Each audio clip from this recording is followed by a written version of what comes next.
Hi hello ನಮಸ್ತೆ, ನಾನು ರಾಜು ಅಷ್ಟೇ. ನೀವು ನೋಡ್ತಿದ್ದೀರಾ centre point Kannada YouTube channel. ಸಕ್ರಿಯ ರಾಜಕಾರಣದಿಂದ ಕಳೆದ 2 ವರ್ಷದಿಂದ ದೂರ ಇದ್ದಂಥ ಯಡಿಯೂರಪ್ಪನವರು ಅಮಿತ್ ಶಾ ಅವರ ಭೇಟಿಯ ನಂತರ ಇದೀಗ ಮತ್ತೆ ಪುಟಿತಿದ್ದು ಸಕ್ರಿಯ ರಾಜಕಾರಣಕ್ಕೆ ಮರಳಿದ್ದಾರೆ. ಹಾಗಾದ್ರೆ ಅಮಿತ್ ಶಾ ಅವರು ಯಡಿಯೂರಪ್ಪನವರಿಗೆ ಕೊಟ್ಟಂತ ಸಲಹೆ ಏನು? ಜೊತೆಗೆ ಯಡಿಯೂರಪ್ಪನವರು ಸಕ್ರಿಯ ರಾಜಕಾರಣಕ್ಕೆ ಮರಳಿರೋದ್ರಿಂದ ಈಶ್ವರಪ್ಪ ಮತ್ತು ಯತ್ನಾಳ್ ಅವರು ಪಕ್ಷಕ್ಕೆ ವಾಪಸ್ ಬರ್ತಾರಾ ಅಥವಾ ಅವರನ್ನು ವಾಪಸ್ ಕರೆತರುವ ನಿಟ್ಟಿನಲ್ಲಿ ಯಡಿಯೂರಪ್ಪನವರು ಪ್ರಯತ್ನವನ್ನು ಮಾಡ್ತಾರಾ?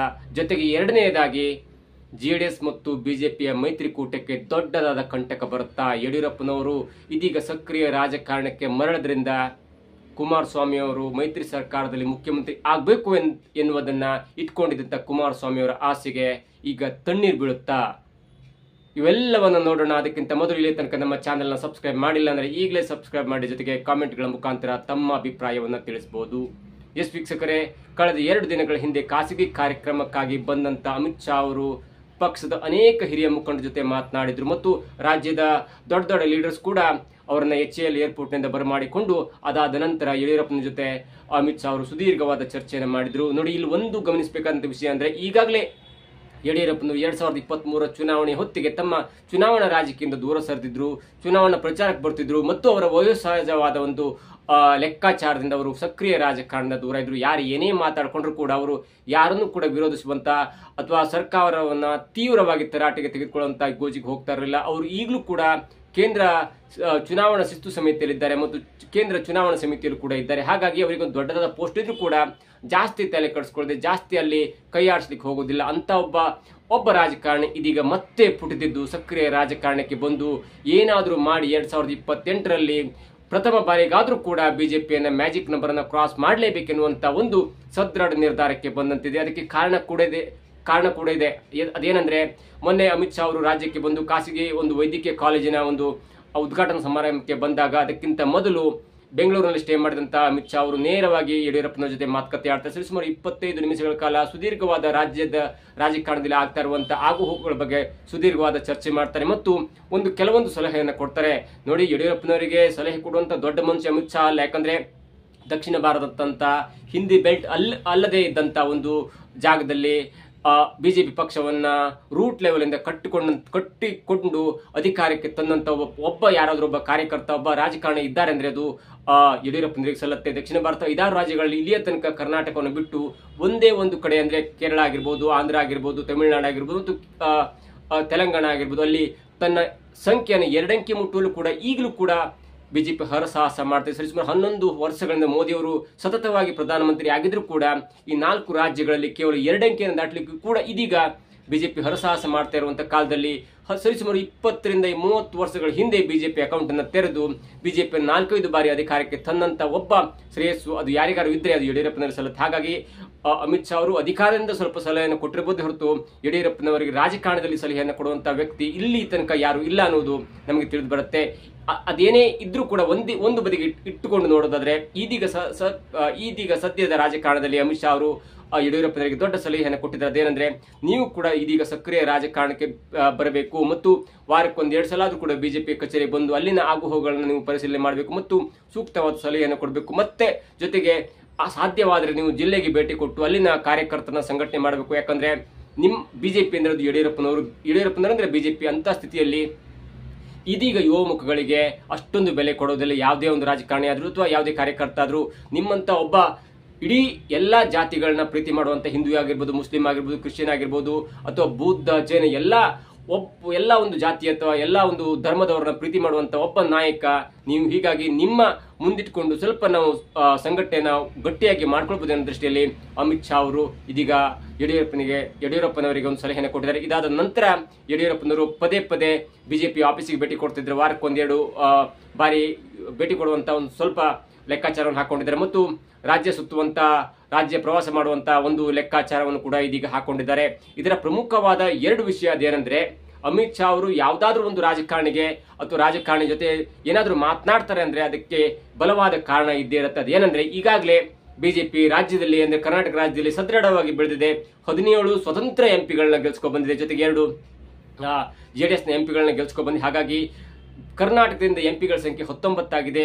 ಮುಂಬರುವ ದಿನಗಳಲ್ಲಿ ಇದು ಜಾಸ್ತಿ ಆಗಬೇಕು ಮತ್ತು ಕರ್ನಾಟಕ ಒಂದು ಕಾಂಗ್ರೆಸ್ ಮತ್ತೊಂದು ಬಿಜೆಪಿ ಎನ್ನುವ ತರದಲ್ಲಿ ಇದೆ. ಹಾಗಾಗಿ ಯಾವುದೇ ಕಾರಣಕ್ಕೂ ಕೂಡ ನಾವು 2028ರಲ್ಲಿ ಅಧಿಕಾರಕ್ಕೆ ಬಂದ್ರೆ ಮೈತ್ರಿ ಪಕ್ಷವಾದಂಥ ಜೆಡಿಎಸ್ಗೆ ಮುಖ್ಯಮಂತ್ರಿ ಪಟ್ಟವನ್ನು ಬಿಟ್ಕೊಡಬಾರದು. ಈಗಾಗಲೇ ಜೆಡಿಎಸ್ ಸ್ವಲ್ಪ ಕಳೆಗೊಂಡಿದೆ. ಅವರ ಸಂಖ್ಯೆ 20ರಿಂದ 22 ಆಗ್ತಿದೆ. ಹಾಗಾಗಿ ಅವರು 20ರಿಂದ 40 ಆದ್ರೂ ಕೂಡ ಅದಕ್ಕಿಂತ ಜಾಸ್ತಿ ಸಂಖ್ಯೆ ನಮ್ದಿರುತ್ತೆ. ಹಾಗಾಗಿ ಯಾವ ಪಕ್ಷ ಜಾಸ್ತಿ MLAಗಳನ್ನು ಹೊಂದಿರ್ತಲ್ಲ ಅವರಿಗೆ ಮುಖ್ಯಮಂತ್ರಿ ಪಟ್ಟವನ್ನು ಕೊಡಬೇಕು ಎನ್ನುವ ದೃಷ್ಟಿಯಲ್ಲಿ ಮುಂಜಾಗ್ರತಾ ಕ್ರಮವಾಗಿ ಯಡಿಯೂರಪ್ಪನವರಿಗೆ ಇದೀಗ 2028ರ ಚುನಾವಣೆಯ ಜವಾಬ್ದಾರಿಯನ್ನು ಕೊಡುವಂತೆ ಅಥವಾ ಕೊಟ್ಟಿರುವುದಾಗಿ ಅಮಿತ್ ಶಾ ಅವರು ಪರೋಕ್ಷವಾಗಿ ಯಡಿಯೂರಪ್ಪನವರಿಗೆ ಹೇಳಿದ್ದಾರೆ. ಹೀಗಾಗಿ ಒಂದು ಲೆಕ್ಕಾಚಾರದಲ್ಲಿ ಮಹಾರಾಷ್ಟ್ರದಲ್ಲಿ ಆಯ್ತಲ್ಲ, ಶಿವಸೇನೆ ಬಣ ಅಂದ್ರೆ ಶಿಂದೆ ಬಣ ಮತ್ತು ಫಡ್ನವೀಸ್ ನಡುವೆ ತಮ್ಮ ಮುಖ್ಯಮಂತ್ರಿ ಪಟ್ಟಕ್ಕಾಗಿ ಹೋರಾಟ ನಡೆಯುತ್ತಿರುವಾಗ ಅಲ್ಲಿ ಒಂದೇ ಒಂದು ಲೆಕ್ಕಾಚಾರ ಇತ್ತು. ಯಾವ ಪಕ್ಷ ಜಾಸ್ತಿ ಸಂಖ್ಯೆಗಳನ್ನ ಅಥವಾ MLAಗಳನ್ನು ಗೆಲ್ಸ್ಕೊಂಡು ಬಂದಿಲ್ಲ ಅವರು ಮಾತ್ರ ಮುಖ್ಯಮಂತ್ರಿ ಆಗ್ತಾರೆ, ಮಿಕ್ಕಿದ ಪಕ್ಷಗಳು ಉಪಮುಖ್ಯಮಂತ್ರಿ ಸ್ಥಾನಕ್ಕೆ ಮಾತ್ರ ಲಭ್ಯವಿರುತ್ತೆ ಮತ್ತು ಅರ್ಹರಿರುತ್ತೆ ಅನ್ನುವಂತ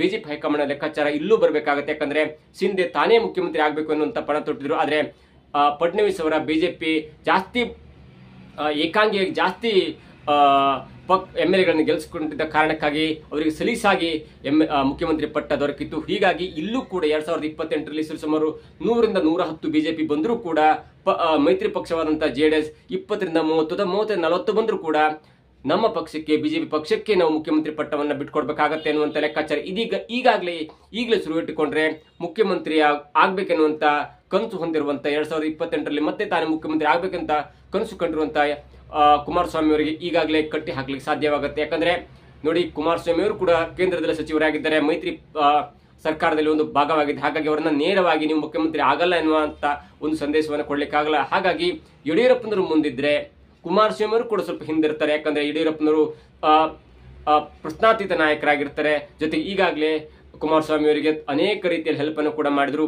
ಇವೆಲ್ಲ ದೃಷ್ಟಿಯಿಂದ ಈಗಲೇ ಮೈತ್ರಿ ಸರ್ಕಾರದಲ್ಲಿ ಒಂದು ವೇಳೆ ಕುಮಾರಸ್ವಾಮಿ ಅವರಿಗೆ ಅಧಿಕಾರವನ್ನು ಬಿಟ್ಟುಕೊಟ್ಟು ಮೊದಲು 2.5 ವರ್ಷಗಳ ಕಾಲ ಮುಖ್ಯಮಂತ್ರಿ ಆದ್ರೆ ಮತ್ತೆ ಜೆಡಿಎಸ್ ಪಕ್ಷ ದೊಡ್ಡದಾಗುತ್ತೆ. ಜೆಡಿಎಸ್ ಪಕ್ಷ ತನ್ನ ಒಂದು ವಿಸ್ತಾರವನ್ನ ಜಾಸ್ತಿ ಮಾಡ್ಕೊಳ್ಳುತ್ತೆ ಮತ್ತು 30-40 ಇದ್ದಂತ MLAಗಳು ಜಾಸ್ತಿ ಆಗ್ತದೆ, 70 ಆಗ್ತಾರೆ, 80 ಆಗ್ತಾರೆ. ಹಾಗಾಗಿ ಬಿಜೆಪಿ ವರ್ಚಸ್ ಕೂಡ ಕುಂದುವಂತ ಸಾಧ್ಯತೆ ಇದೆ ಅನ್ನುವಂತ ಲೆಕ್ಕಾಚಾರದ ಈಗಾಗಲೇ ಅಮಿತ್ ಶಾ ಅವರು ಯಡಿಯೂರಪ್ಪನವರನ್ನ ಮೀಟ್ ಮಾಡಿ ಅನೇಕ ಸಲಹೆಗಳನ್ನು ಕೊಟ್ಟು ನೀವು ರಾಜ್ಯದ ಚುಕ್ಕಾಣಿಯನ್ನು ಹಿಡಿಬೇಕು, ಅಂದ್ರೆ ಚುಕ್ಕಾಣಿ ಅಂದ್ರೆ ರಾಜ್ಯದ ಪ್ರವಾಸ ಚುಕ್ಕಾಣಿಯನ್ನು ಹಿಡಿಬೇಕು, ರಾಜ್ಯದ ಬಿಜೆಪಿ ನೇತೃತ್ವವನ್ನು ತೆಗೆದುಕೊಳ್ಬೇಕು.